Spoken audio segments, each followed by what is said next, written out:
Medical కాలేజీల ప్రైవేటీకరణకు వ్యతిరేకంగా కోటి సంతకాలని సేకరించింది వైఎస్ఆర్సీపీ. నియోజకవర్గాల నుంచి ఇప్పటికే జిల్లా కేంద్రాలకి సంతకాలన్నీ చేరుకున్నాయి. 15వ తేదీ జిల్లా కేంద్రం నుంచి రాష్ట్ర కేంద్రానికి అవన్నీ కూడా వెళ్ళబోతున్నాయి. అయితే మనతో పాటు ఎన్టీఆర్ జిల్లా అధ్యక్షులు అవినాష్ ఉన్నారు. ఆయనతో మాట్లాడుతూ సార్, ఇప్పటికే కోటి సంతకాల సేకరణ మీరు చేశారు, కానీ టీడీపీకి సంబంధించిన నేతలు దీని మీద అనేక కామెంట్లు చేస్తున్నారు. సంతకాలతోటి ప్రైవేటీకరణ ఆగదు, ఖచ్చితంగా మేము ముందుకెళ్తామంటూ వాళ్ళు చెప్తున్నారు. ఏం చెప్తారు?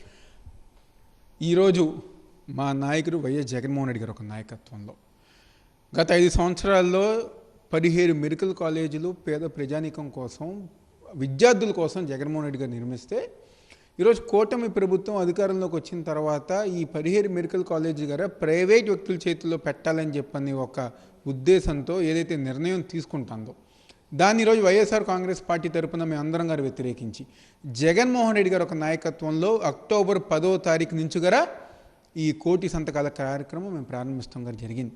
గ్రామాల్లో కానివ్వండి, డివిజన్లో కానివ్వండి, మండల స్థాయిలో కానివ్వండి, ప్రతి చోట గారు ఈరోజు ఈ ప్రజానికం ఈ కోటి సంతకాల కార్యక్రమంలో పాలుపంచుకొని కేవలం మా ఎన్టీఆర్ జిల్లాలోనే 4,22,000 సంతకాలు ఈరోజు ఎన్టీఆర్ జిల్లాలో ప్రజానికం ముందుకు వచ్చి సంతకం పెట్టారు.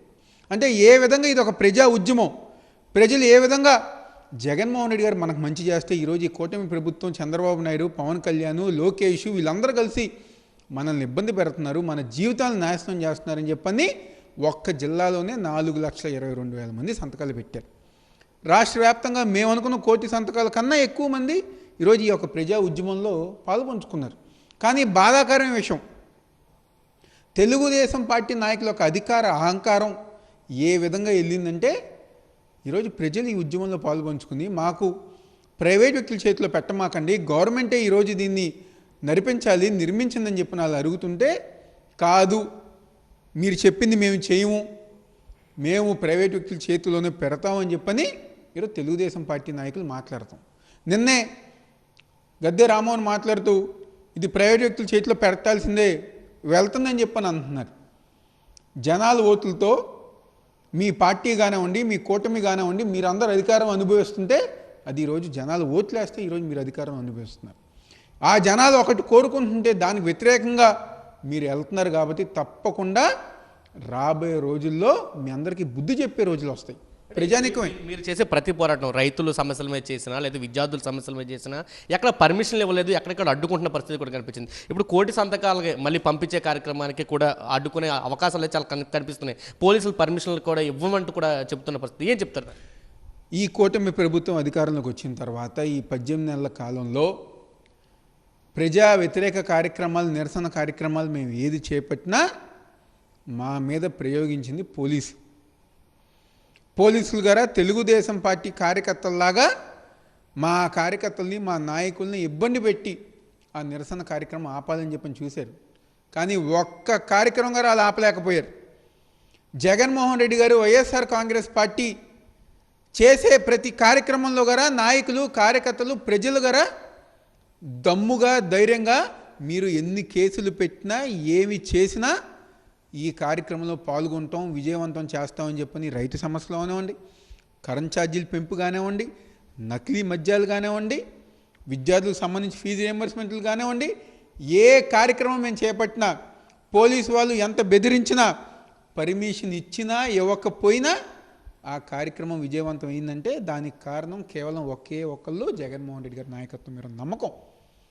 జగన్మోహన్ రెడ్డి గారు ఉంటే ఈ రాష్ట్రం బాగుంటుంది, జగన్మోహన్ రెడ్డి గారు ఉంటేనే మా భవిష్యత్తు బాగుంటుందని చెప్పి ప్రజానీకం భావించారు. కాబట్టి పోలీసులకి, రెడ్ బుక్లకి భయపడే రోజులు పోయినాయి. 15వ తారీఖున మీరు ఇక్కడ యాక్టివిటీ చేయబోతున్నారు. ఇక్కడి నుంచి మళ్ళీ 18వ తారీఖున కూడా గవర్నర్ని కలవడానికి జగన్మోహన్ రాబోతున్నారు. ఎలా ఉండబోతుంది అంటే రెస్పాన్స్ ఎలా ఉండబోతుంది? లేకపోతే విజయవాడ నుంచి సమీకరణ ఎన్టీఆర్ జిల్లాలో, ఎందుకంటే గవర్నర్ బంగాళా ఇక్కడే ఉంది, ఇక్కడికే జగన్మోహన్ రెడ్డి రాబోతున్నారు, అంటే ఎటువంటి సమీకరణలు ఉండబోతుంది? తప్పకుండా ఈరోజు ఈ కార్యక్రమానికి మద్దతు అనేది సంతకాల రూపంలోనే మేము తెలియజేస్తాం జరిగింది. తూర్పు నియోజకవర్గంలో దాదాపుగా 96,000 మంది ఈరోజు ఈ సంతకాల కార్యక్రమంలో పాల్గొన్నారు. సెంట్రల్ అవనివ్వండి, వెస్ట్ అవనివ్వండి, జగ్గేపేట, మైలవరం, తిరువూరు, ప్రతి ఒక్క చోట, నందిగాం కానివ్వండి, ప్రతి చోట గారు 60,000 పైన సంతకాలు సేకరించి, అంటే ప్రజలు ఏ విధంగా మాకు మద్దతు ఇస్తున్నారు. అదేవిధంగా రేపు 15వ తారీఖు గారా ప్రతి నియోజకవర్గం నుంచి గారా మా నాయకులు, కార్యకర్తలు గ్రామ స్థాయి నుంచి గారా ఈ కార్యక్రమానికి వెళ్ళాలి, దాన్ని విజయవంతం చేయాలని చెప్పని ప్రతి ఒక్కరు గారు స్వచ్ఛందంగా అందరూ ప్రతి ఒక్కరు గారు ముందుకు వస్తున్నారు. 18వ తారీఖున గారా గవర్నర్ గారికి ఏదైతే జగన్మోహన్ రెడ్డి గారి నాయకత్వంలో ఇస్తారో ఆ కార్యక్రమాన్ని గారా మా పార్టీ తరఫున ప్రజలందరూ నాయకులు కార్యకర్తలు ప్రతి ఒక్కరి గారు పాల్గొని జగన్మోహన్ రెడ్డి గారి వెనకమాల గవర్నర్ ఆఫీస్ దగ్గర వెళ్ళి ఈ కోటి సంతకాల పత్రాలన్నీ గారా కాగితాలన్నీ గారా గవర్నర్ గారికి అందజేసే కార్యక్రమం గారు విజయవంతం చేసుకుంటూ ముందుకెళ్తుంది. జగన్మోహన్ రెడ్డి గారు వచ్చారంటే విజయవాడలో జనం అందరు గారు ఆయన చూస్తానికి ఆయన వెనకమల్లి నడుస్తానికి సిద్ధంగా ఉన్నారు. తప్పకుండా ప్రతి కార్యక్రమం రేపు 15 విజయవంతం అవుతుంది, రేపు 18వ తారీఖు గారు విజయవంతం అవుతుంది. ఇది చెప్తున్నారు. ప్రజాభిష్టానికి వ్యతిరేకంగా కూటమి ప్రభుత్వం నడుచుకుంటుంది. పీపీపీలో మెడికల్ కాలేజీ ఇవ్వడానికి వ్యతిరేకంగా అనుకున్న దానికంటే కూడా సంతకాల సేకరణ భారీగా జరిగింది. 15వ తారీఖున కార్యక్రమం కూడా విజయవంతం అవుతుంది.